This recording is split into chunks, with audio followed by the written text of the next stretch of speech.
Hi, I am Teacher Angel, and I am going to share with you the steps on how to be a preschool teacher in Singapore.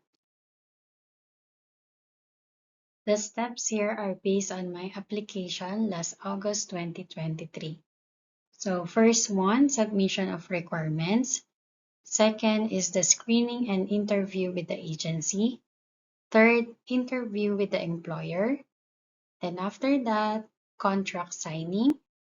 Then after that, application for in-principle approval or IPA for migrant workers.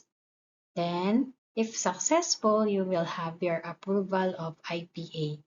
So this is the time na sure na talaga na may work kayo sa Singapore. Then after that, you can do the PEOS online and the PDOS or the pre-departure orientation seminar. Then while doing that, you can also have your medical, and you can also book your flight going to Singapore. And 3 days before your flight, you can have the e-travel and SG arrival card. So yun, dapat bago kayo dumating dito sa Singapore, maghahanap-hanap na rin kayo ng room or bahay na tutuluyan nyo. So ito po yung group page na nakatulong po sa akin para makahanap ng room dito. Pinoy Room for Rent in Singapore. So you can choose if you want solo lang kayo sa room or sharing. So yung rent, magre-range siya differently kung saan kayo malapit. Then usually they will need 1 month advance and 1 month deposit.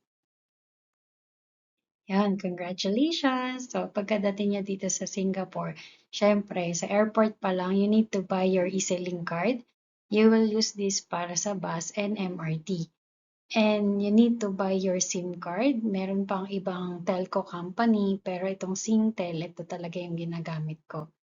Then syempre, it's better for you to change na rin yung money na dala nyo, yung peso na dala nyo, i-change nyo na siya into Singapore dollar.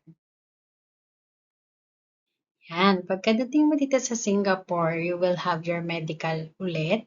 Tapos, after 3 days, makakollect mo na yung resulta niya. Once you have the result, submit it to HR. Then after that, you can have the appointment for SPAS card. And you need to wait for the releasing of SPAS card. Next, be ready on your first day of work. Congratulations!